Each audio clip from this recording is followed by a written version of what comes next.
Don't just live for tomorrow, or just live in yesterday.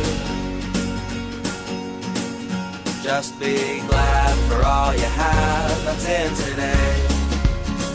And though you've come through many obstacles. Hey everyone, Connie here, and welcome to my blind reaction to the Ghost and Molly McGee episode 2. So, this may be a surprise to some of you, but I did mention that ReZero was being dropped. I mentioned it in last week's reaction, and it's not anything to do with the series or even my enjoyment of the series. I actually really love ReZero.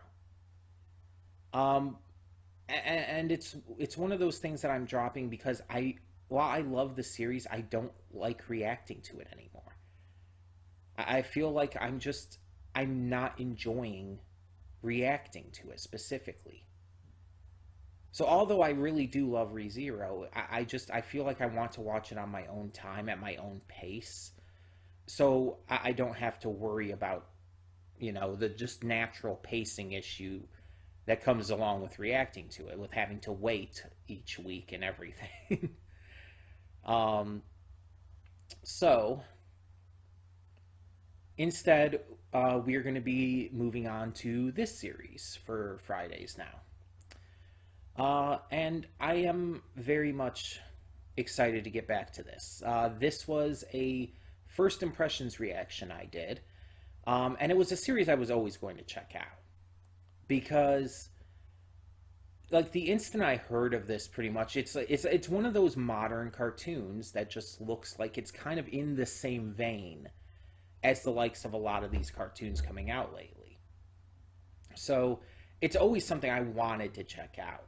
And I did my first impression of the first episode, and it's good. It's actually really enjoyable. I like the characters. I think it has a lot of funny moments. It has great potential. It's not perfect, like the first half of the episode, 1A, was very rushed. Especially in just integrating Scratch into a lot of things, such as meeting Molly's family and Molly just accepting him. It was rushed. It really was. But there's a lot that really worked and kind of balanced it out. Again, a lot of the comedy was great. There's some amazing facial expressions. There's one scene in episode 1B where Molly is trying to figure out, like, she's talking to herself, trying to figure out exactly how to pronounce Andrea's name, and Andrea is just losing her shit. She is just standing there making all kinds of amazing expressions. It's the best. I've said this before in multiple reactions, but I love a good facial reaction. Expressionism is important in my eyes to animation.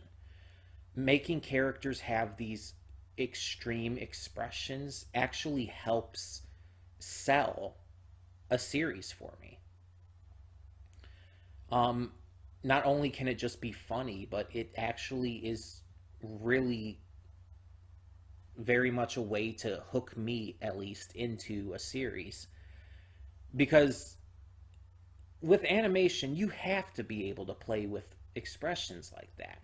You have this medium that is so perfect and ripe for playing around with, well, the animation. And expressionism, in most shows, is the easiest way to go about that. It allows you to just experiment with how far you can take things with the animation. And they did it really well here. I really enjoy kind of the appeal, but I like Scratch so far. I like Molly. I like the entire kind of tsundere thing Scratch has going on with Molly. It's kind of funny. But it's like there's also hints of a deeper story. And I like the deeper stories, as you know. Um, so there's these hints with Scratch's like background in the ghost world and all that. There's a lot of deeper stuff going on. And it's like, yeah, we know Scratch is already the loser ghost himself, and so he kind of is connecting with Molly through that, even if neither of them will necessarily super strongly admit it. Though Molly will definitely do so more than Scratch. Um, and so there's definitely signs that something is going to occur later on that's going to switch this series into a more serious tone like all the others, which is good. I like this trend that they've been working on. The voice actors are all great. Ashley Birch is amazing, per usual. Like, she's always great, let's be honest. Um, the voice actor for Scratch, whose name I cannot remember, but was also Master Shake in Aqua Teen Hunger Force, he's hilarious. He's always been hilarious. Like, I'm one of those people who does remember Aqua Teen Hunger Force and actually did enjoy it. I thought it was fucking funny. Like, I grew up watching that on Adult Swim, even when I technically shouldn't have been. And I enjoyed it. I thought it was really fucking funny. I liked the characters. It was dumb as hell, but it was funny in that way. Um, and on top of that, you also have like Michaela Dietz in here, even though at least at the moment she's in a bit role. The role might become bigger later on. Who knows how important of a character Molly's brother is going to end up being, but at least for now it seems more like a bit role. But she's still doing a great job, and I'm excited to hear more of her. So there's that. Um, and yeah, it's just overall, I'm really enjoying what they're putting forward so far and the possibility for more. So we're going to get into this, hope for the best, and see what this second episode has in store for us. Since I reacted to the first, I have not like seen much of any spoilers. I've just seen people talking about liking it and all. Um, so I'm luckily spoiler free, but I have watched the opening probably an unhealthy amount of times because I am obsessed with it. I'm not even kidding. I'm not even kidding you. I'll turn on the opening just to watch it. Like if I need to like raise my mood or something on YouTube, I'll just turn on the opening to just to watch it. And then it'll be like hours later. I'm like, I've watched literally nothing else for hours. I am not even kidding you. I have literally done that. And it's like, it's actually like really kind of freaked me out a little bit because it's like, oh, wait, how did these hours pass? I'm I don't know how I can do that, but I apparently can. Um, and again, I do just love the opening that much. It's just that good. And when I say hours, I'm obviously exaggerating a little bit. But you know, a long time. Um, I know at least one time was at least an hour of watching that in a row. But I was in a bad place at that time, so I needed kind of the entertainment, and I didn't want to like just watch the series on my own because I knew I'd be reacting to it. I said I was going to react to it, so yeah. Um, but the point is, um, I'm excited, and if this series could be as good as something like the Owl House, like I'm all for it. So we're just gonna get this going, hope for the best, and see what episode 2 has in store for us. So when's I almost I almost completely misspoke there. Uh, I I almost said season, and it's like, oh, I should just slow down a little bit. So when the screen fades to black, pause this redirect and go to the description below. Follow the link to the reaction, and after you watch it, come back here to the redirect and resume play. Because after it fades to black and then fades back in, everything from that point forward will be my afterthoughts and will contain spoilers to the episode. So, that being said, thank you so much for tuning in, and I will see you at the reaction. And we are back, and we'll begin with spoilers in 3, 2, 1, now. So there was some, these were some generic episodes in a way. Like the 2A, like we knew Libby was going to win. We knew it was going to be Libby that was chosen to be the best friend. Like, that was obvious. The second one, we knew that somehow the Lemmings were going to pull it out in the end, even if it was just a fluke. It's like, yeah, we know where this is going. It's so blatantly obvious. It's kind of a generic thing. Like, we're going to see how this ends, and we're going to see, like, it kind of doesn't really take too many risks. Yet at the same time, despite kind of being generic, the execution on these episodes, or this episode, both the 2 minisodes within, was so fucking great that the fact that the general plots and even where they went were kind of generic, because the execution was so fantastic, I don't give a fuck. I love this show so far. Like, okay, let's compare this, because I know some people might bring it up. I've been saying kind of similar things to Amphibia, on it being very generic and kind of boring and everything because of it. But here's the notable difference. Amphibia, the generic boringness of it is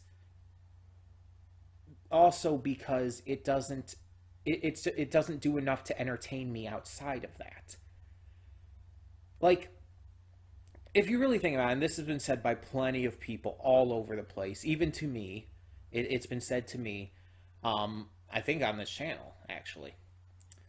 But, in fact, I think someone mentioned it in the comments in one of my Amphibia reactions. But the idea of it being generic and everything to me is just because I have seen so much. I've seen so much by this point that I'm going to notice the generic kind of go-to ideas in these shows. There's a lot of people out there who might not have seen as much, and so might not recognize the tropes and the story beats and everything that I do. And I acknowledge that. So I kind of view it as, like, if the show is still entertaining me, if I'm still loving the characters enough, if I'm still loving the events enough, the humor, etc., then I don't mind if it's generic. It's the kind of the same feelings I have towards a series being predictable. It kind of goes in the same direction. I don't care if it's predictable, as long as I'm still being entertained, as long as I'm still having fun. With Amphibia, I'm not having fun with it yet. At least not as much as I want to be. I'm not invested in the characters. The humor isn't there for me most of the time. There are exceptions. There's definitely some exceptions within Amphibia that has, in terms of humor, in terms of character and stuff, but for the most part, it just never has clicked with me yet. On the opposite hand, The Ghost of Molly McGee clicked with me almost instantly, and has only just kept that up fantastically in this second episode. I adore these characters. Molly is just so likable, so obscenely likable, that I can't help but be kind of obsessed with her. Scratch is fucking hilarious. He's amazing. And yes, the VA's performance does lend to that, of course. But even just the written dialogue and everything is so great. Libby is Libby is just the most precious being ever, and I want to protect her. Like she is one of those characters for sure who you just kind of want to protect and want to see be safe and happy. Like, I don't know what it is about like these kind of like characters who are just that likable, but it's wonderful to see them every time in any series. Um, Even Andrea is really fucking funny to me. And even in this episode, even in 2B here, where she didn't really do much of anything, she was literally just there. And they even made the joke, it's like, I'm just here because I like the uniforms. Like, she wasn't even antagonistic at all. She was just there. She had no role to play, and the fact that they made the joke she's just there because she likes the uniforms actually plays into that really well. um Again, the actual plots and even conclusions to these episodes very generic, obviously with the twist of the ghost aspect added into things, and that's what really elevates it for me, the creativity that the writers and animators utilize. That's what takes these kind of generic plots and ideas and makes them entertaining, makes them worthwhile. Because even in the first one, it's like, again, we knew that the ghost was going to be real. We knew that Libby was going to be the best friend. We knew what these story beats were going to be. But the design of the ghost lady was so good that you can't help but love it. The specific things that Molly was having the three girls do as her secret test to find her best friend, and the fact that Libby was failing at everything until the X Factor portion of it, in which she just obliterated the other two. It's like the way this is executed is so damn good that it far outweighs the genericness of the plots. In 2B, it's a baseball game. We've seen this kind of thing done, or softball. We've seen this kind of thing done in various shows before. It's like, oh, our team sucks. We're gonna use positive thinking, or we're gonna have some kind of training montage or something to get them up to snuff. And in the end, they're gonna win, even if it's just barely, even if it's by a fluke. It's like we've seen this before. So how do you make this more interesting? Well, how about Scratch possesses the softball to help them get ahead, instead of just getting on the entire winning by a fluke thing, which does happen, but that's creative. That's unique. That's interesting. And then have it to where he's sucked away for like, what, 20 seconds, 20, 30 seconds. He's gone barely any time. And he comes back and all of a sudden the other team has caught up almost completely with 17 runs. And it's a fight now to win. And it's like, that is a really fucking funny joke. Especially with how Molly responds to Scratch about it. Again, really, really key with the voice actor there with Ashley Birch. Like, just nailing the performance. I'm really impressed by this show. The fact that it can be so good, so entertaining, so really just impressive with generic plots and ideas. Like, even the Owl House didn't give me this strong of an initial impression. Like, the Owl House gave me a very strong initial impression, but this is honestly stronger to me. the fact that I love it this much after this, it's it's wild. And in the end, in the end, I don't know if this will be better than Owl House, or even as good. It might not be, because first impressions aren't everything, unlike what some people would tell you. Um, a show can change drastically afterwards.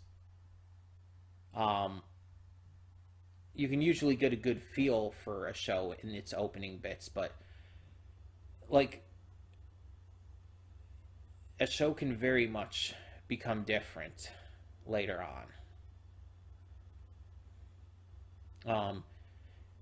Usually, though, it does at least hint at what's to come with its opening episodes, but you never know. And even with as strong of a first impression as this series has given me, that again, that doesn't mean it's going to be as good or better than Owl House. But I'm definitely seeing a lot of greatness in this. And I just really hope that they keep this up and nothing like messes it up.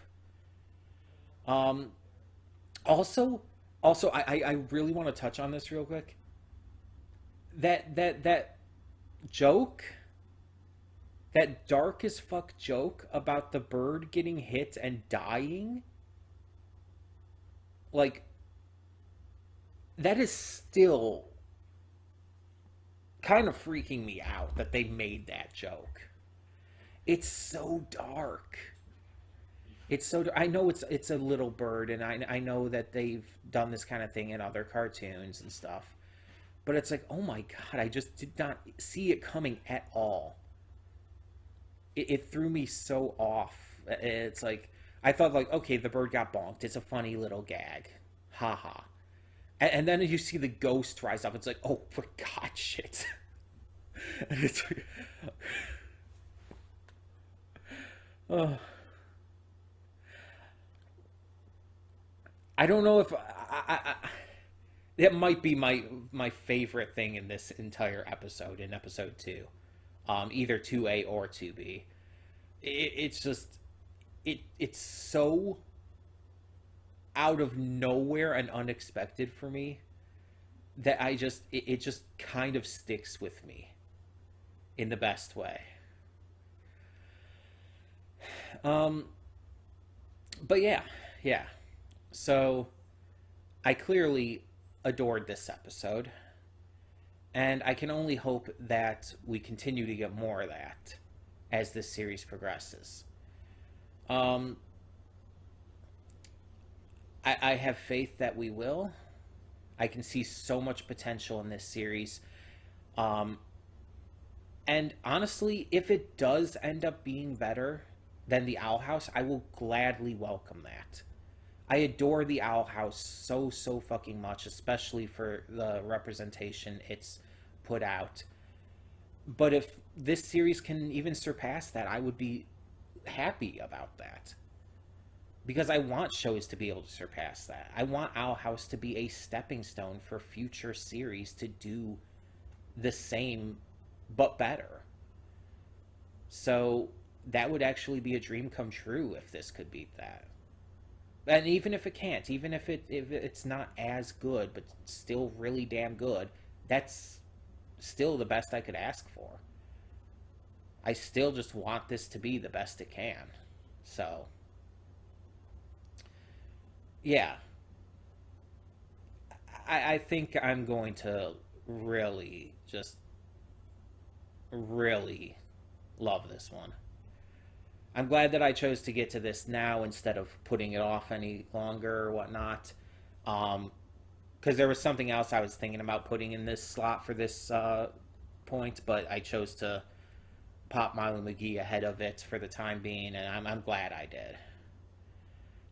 So yeah, tell me in the comments below what you thought of this episode of The Ghost and Molly McGee. And for now, yeah, I'm Connie and I'm signing off. See y'all next time.